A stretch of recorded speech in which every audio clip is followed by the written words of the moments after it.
जैसा कि हम आज चर्चा करना चाहेंगे कि दिन प्रतिदिन पानी की कमी हो रही है और चाहे हम पीने के उसमें उपयोग करें या खेती में उपयोग करें, वहाँ पे पानी की उपलब्धता कम हो रही है और भूजल स्तर दिन ब दिन गिरता जा रहा है।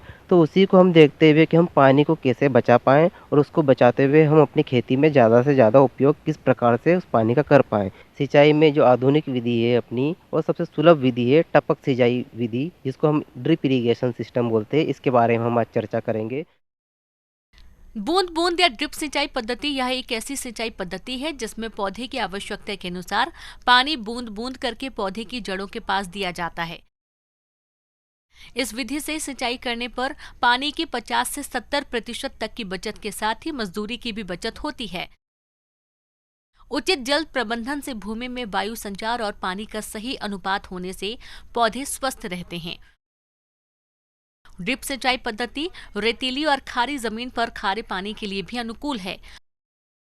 उसके बाद में आता है कि सिंचाई पद्धति से जो फ़ायदा होता है कि जो बूँद-बूँद करके टपकता है तो सिर्फ़ पौधों की जड़ों के पास में जाता है। तो वहाँ पे सिर्फ़ खरपतवार उसकी जड़ के पास में थोड़े बहुत होते हैं, अतिरिक्त बहा के पानी नहीं जाता है। तो खरपतवार की समस्या कम से कम रहती है। जो खरपतवार अगर कम से कम होगा तो उससे हमारे रोग भी कम आएँगे। खरपतवार निकालने के लिए भी हमको जो मज़दूर ज़्यादा लगते हैं, तो वो मज़दूरों की भी एक कमी आएगी कि हम अपना जो है कि लागत हम किस प्रकार से हम कम कर सकते हैं। तो पानी की भी हमारी लागत कम हो गई और हमारी मज़दूरों की भी लागत हमारी कम हो गई है। फिर आता है कि इसमें हम जो हमारे घुलनशील वाले खाद है हम इसके द्वारा टपक के द्वारा हम सीधे पौधों की जड़ के पास में देंगे। तो क्या होता है कि जो खाद और पानी की उपयोग क्षमता है इस सिंचाई में ज़्यादा से ज़्यादा हो जाती है। जब हम बहा के पानी देते हैं तो रोग क्या होता है कि एक फसल से दूसरी फसल में चले जाता है। तो वो क्या है कि बूँद-बूँद करके जब पानी टपकेगा तो रोग ग्रसित पौधा सिर्फ़ एक ही जगह रहेगा और उसमें हम आसानी से उसका नियंत्रण भी कर सकते हैं। चाहे हम दवाइयों से करें या किसी और जो जैविक या रासायनिक से इनसे हम बूँद-बूँद करके अगर देंगे तो वो सीधे पौधों की जड़ के पास में होकर के उसका रोग नियंत्रण कर सकते हैं। ये एक चीज़ फ़ायदेमंद इस सिंचाई में है। पौधों की जड़ के पास लगातार नमी होने से दीमक की समस्या नहीं होती है और खरपतवारों को पनपने का मौका नहीं मिलता है। लवणीय एवं ऊंची नीची भूमियों में बिना समतल किए बराबर मात्रा में सिंचाई कर सकते हैं। इस विधि से सिंचाई करने से भूमि का जल स्तर नीचा रखकर भूमि को सेम से बचाया जा सकता है। ड्रिप इरिगेशन में टपक सिंचाई पद्धति में क्या-क्या चीज़ें होती है, कौन-सी चीज़ कहाँ पे लगी रहती है, इसके बारे में हम आपसे चर्चा करते हैं। कि सबसे पहले मुख्यतः ये रहता है कि एक पंपिंग यूनिट रहती है, हेड यूनिट जिसको बोलते हैं, उसमें पंप सेट आ जाता है। फिर उसके बाद में आता है कि एक जो कुछ वॉल्व लगे रहते हैं हमारे जैसे नॉन रिटर्निंग वॉल्व लगा रहता है, एक बाईपास वॉल्व लगा रहता है, एक वेंचुरी रहती है, ये हम लगाएँगे। मेन लाइन हमारी मुख्यतः रहती है कि फिर उसके बाद में आता है सब मेन लाइन, उप मुख्य लाइन आती है। फिर आता है हमारा उप मुख्य लाइन के बाद में लेटरल आती है। फिर इसके बाद में आता है हमारा कि एक ड्रिपर आता है, जहाँ से कि वो ड्रिपर लेटरल में लगे रहते हैं और वहाँ से बूँद-बूँद करके पानी टपकता है। तो ड्रिपर किसान भाइयों को बताऊँगा कि 2 प्रकार के रहते हैं, एक ऑनलाइन रहता है, एक इनलाइन रहता है। तो जो सब्जी-भाजी की खेती कर रहे हैं, वो किसान भाई इनलाइन का उपयोग करते हैं कि जो कि कंपनी से बना-बना उसके अंदर आता है, उसमें हम ऊपर से कोई छेद नहीं करते। फिर आता है कि जो उद्यानिकी की फसलों के बारे में करते हैं, जो भी अगर वृक्षारोपण कर रहे हैं, उसमें अगर हम सिंचाई के लिए ड्रिप सिंचाई अपनाएँगे तो वहाँ पे हम ऑनलाइन का उपयोग करेंगे।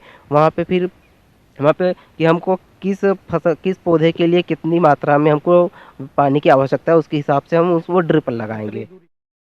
बागवानी फसलों में पौधों की प्रत्येक पंक्ति के साथ एक शाखा लाइन और कम दूरी वाली फसलों में 2 पंक्तियों के बीच में एक शाखा लाइन बिछाई जाती है।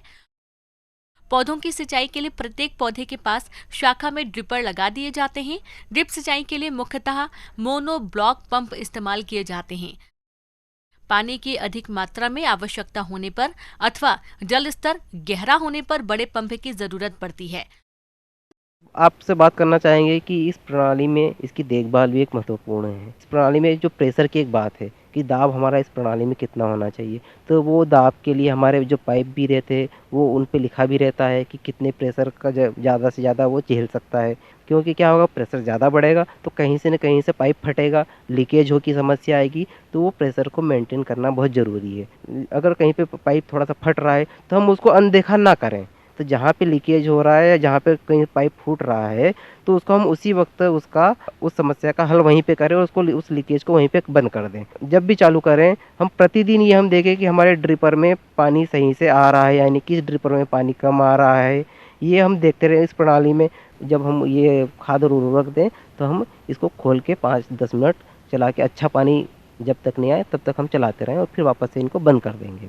अब हम इसमें एक बात करेंगे कि जब हमारा ये अगर ड्रिपर चौक हो जाता है, वहाँ से पानी आना बंद कर देता है, तो एक ये है कि जिस पानी में काई की समस्या अगर हमारे लेटरल में और इनमें काई की समस्या आ गई है, काई आने लग गई है, तो क्लोरीन गैस का उपयोग कर सकते हैं या हम ब्लीचिंग पाउडर का उपयोग कर सकते हैं। इनके द्वारा हम इसका जो है कि काई की समस्या को दूर कर सकते हैं और वो घोल को पूरा पाइपों में डालना पड़ेगा और अगले 24 घंटे तक उसको हमको रखना पड़ेगा और 24 घंटे तक रखने के बाद में इसकी सफाई करेंगे अगले 24 घंटे के बाद में फिर।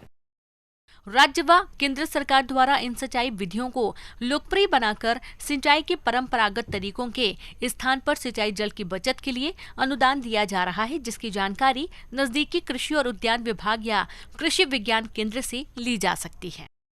अपने यहाँ पे सभी के यहाँ एक उद्यान विभाग है, हॉर्टिकल्चर डिपार्टमेंट है, वहाँ पे जो उद्यान विस्तार अधिकारी है उनसे अपन संपर्क कर सकते हैं और अलग-अलग वर्ग के लिए अलग-अलग प्रकार से इसमें छूट है, अलग-अलग योजनाएं भी है इसमें। तो आप उनसे मिलके अपन पता कर सकते हैं कि आपको क्या-क्या कितनी कितने प्रतिशत में सब्सिडी मिल रही है और आपको इस ये लेने के लिए और कितने एकड़ में लेने के लिए, किस फसल में लेने के लिए क्या-क्या कागज़ भी लगेंगे और किस प्रकार से आप इसको लेने के लिए कहाँ पे आप जाएँ, ये कहाँ पे जाके अपना फॉर्म दें, तो आप उनसे मिलके अपना ये चीज़ कर सकते हैं कि आपको किस प्रकार से ये प्रणाली लेनी है।